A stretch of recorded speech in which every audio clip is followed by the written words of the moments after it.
he will make $50 million worth of cuts. And it will directly impact the classrooms. He did nibble the budget down, and he presented some things to us. He went, we told him absolutely no on certain things. So he went back to the drawing board and added some more things. But the truth of the matter is, in order for us to stay on float for the next year, we need $86 million. Each person, each piece of equipment, each support staff, anybody that was cut from this budget will have a negative impact on the education of our children beginning in August. How did we get here? How did we get to that's almost $100 million and $86 million. How did we get there?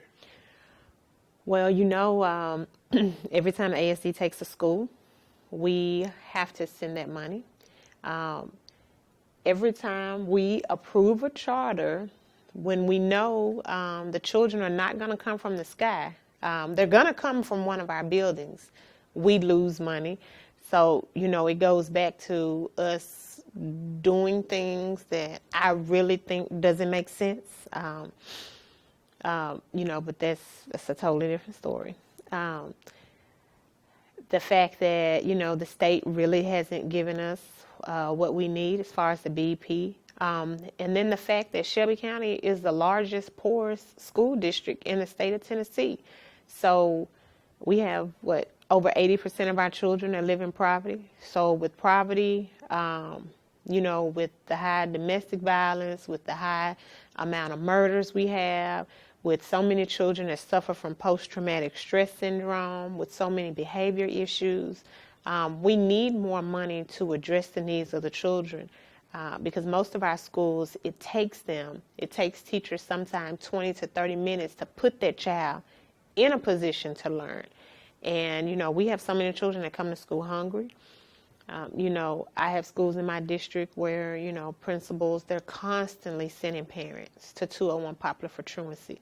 So you may have a school that has level 3, 4, and 5 teachers in the school, but if the parent is not sending the child to school, the teacher can't teach the child, which means the scores in the school drop, and then we want to blame it on the teachers. It's not necessarily the teacher's fault. You're up for re-election? I am. You are? What are your thoughts on that? My thoughts are good. In the past, I've heard so many people say, we need somebody who's going to speak up for us. We need somebody who understands us. We need somebody who's not going to get elected and run and hide. Since I've been elected, I haven't hid. I'm always advocating for District 3. Which is Raleigh, Frayser, North Haven, basically unincorporated Shelby County. North Haven, Lucy, Woodstock, and unincorporated areas behind Millington. Which are, and just touch on those zip codes, it's 38128? 38128, 38127, and 38053. Mm-hmm. Okay.